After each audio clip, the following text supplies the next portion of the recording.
আসসালামু আলাইকুম বিসমিল্লাহির রহমানির রহিম। সূরা কাহাফ।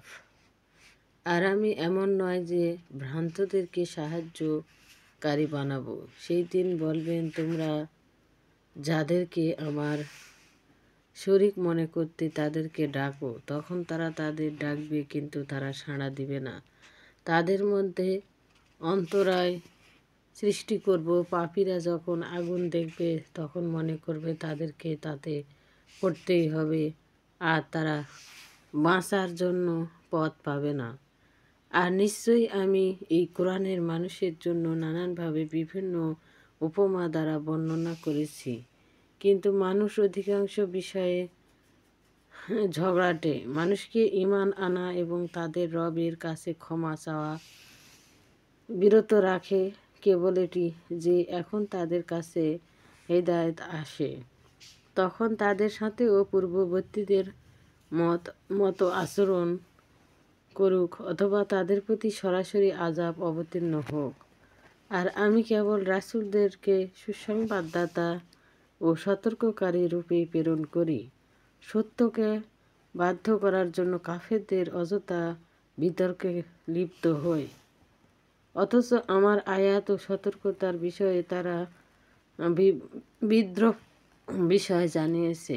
আর তার চেয়ে বড় জালিম কে, যাকে রবের আয়াত স্মরণ করলে সে মুখ ফিরিয়ে নেয় ও নিজের কৃতকর্ম ভুলে যায়। আমি তাদের মনে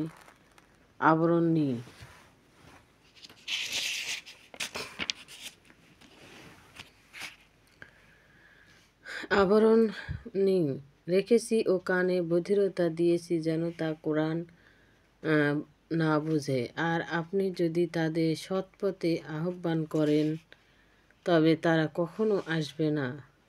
রব ক্ষমাশীল, দয়ালু। কৃতকর্মের জন্য পাকড়াও করতে চাইলে শাস্তি তদারতি করতে, বরং তাদের জন্য নির্দিষ্ট কাল আছে যা থেকে তারা কখনো লুকানোর জায়গা পাবে না। আর জনপদবাসীকে জুলুমের কারণে ধ্বংস করেছি এবং ধ্বংসের জন্য কাল নির্ধারণ করেছি।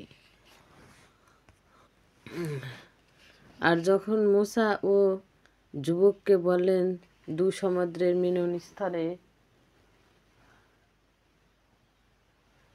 মিলনস্থলে না পৌঁছা পর্যন্ত থাকব না, বা যুগ যুগ ধরে চলতে থাকবো।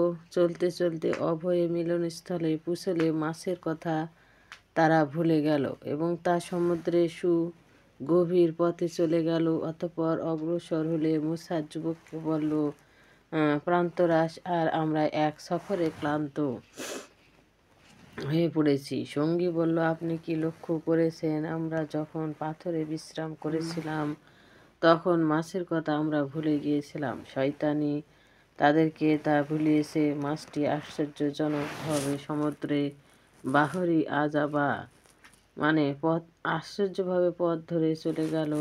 মূসা বলল, তাই তো যাচ্ছি। তাই তারা পথচিহ্ন ধরে ফিরে চলল। তারপর তারা এক বান্দাহকে পেল, যাকে আমার অনুগ্রহ প্রদান করেছি আমার পক্ষ হতে। তাকে শিক্ষা দিয়েছি এক বিশেষ জ্ঞান। মূসা তাকে বলল, আমি কি আপনার অনুগামী হব, তা আমাকে শিখাবে? যা শিখিয়েছেন বলল, আমার সঙ্গে ধৈর্য ধরে থাকতে পারবে না, আর যা তোমার জ্ঞানায়ত্ত নয় তাতে ধৈর্য ধরবে কিভাবে? মূসা বলল, আল্লাহ চাইলে আমাকে ধৈর্যশীল পাবেন। আপনার নির্দেশ অমান্য করব না।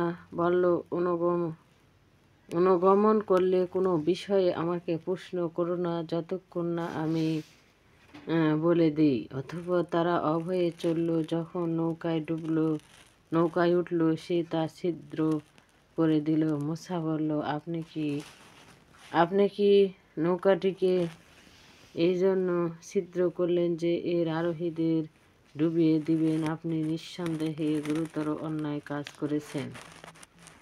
বলল, আমি কি তোমাকে বলিনি তোমাকে বলিনি তুমি আমার সঙ্গে ধৈর্য ধরতে পারবে না? মূসা বলল, ভুলের জন্য আমাকে ধরবেন না, আমার ব্যাপারে কঠোর হবেন না। পুনরায় অভয়ে পথ চলতে লাগলো। পথে যখন একটি বালকের সঙ্গে তাদের সাক্ষাৎ হয় তখন সে তাকে হত্যা করে। মূসা বলল, নিষ্পাপ একটি জীবনকে আপনি হত্যা করলেন, এত অন্যায় করলেন।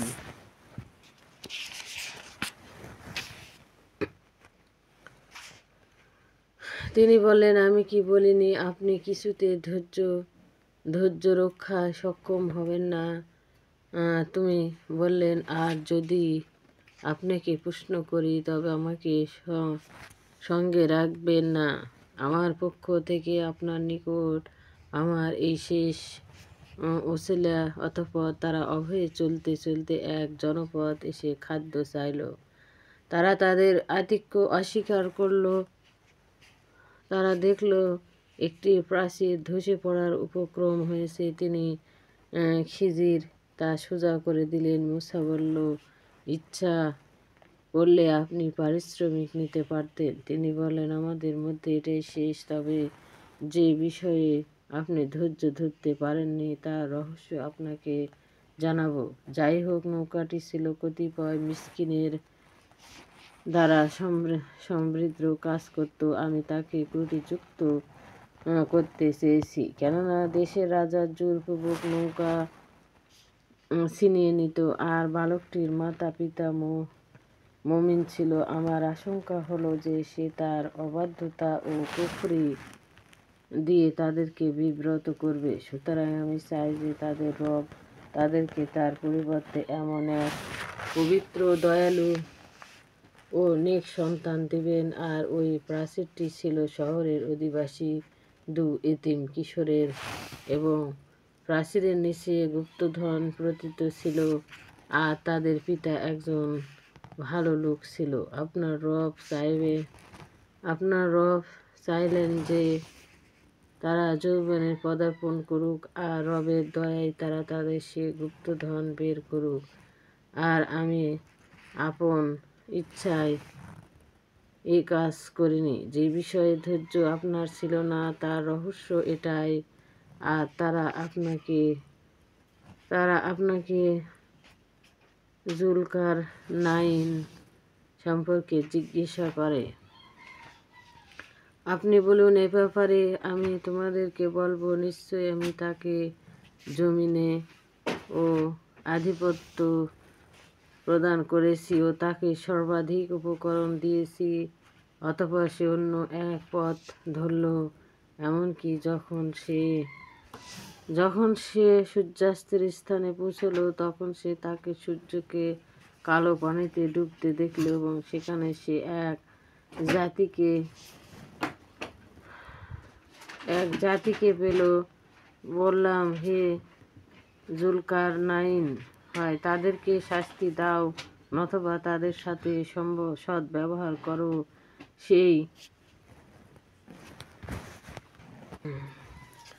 সে বলল,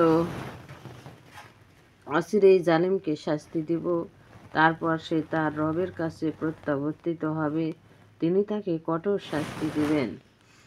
আর যে মুমিন ও সৎকর্মশীল তার জন্য রয়েছে উত্তম প্রতিদান, এবং তার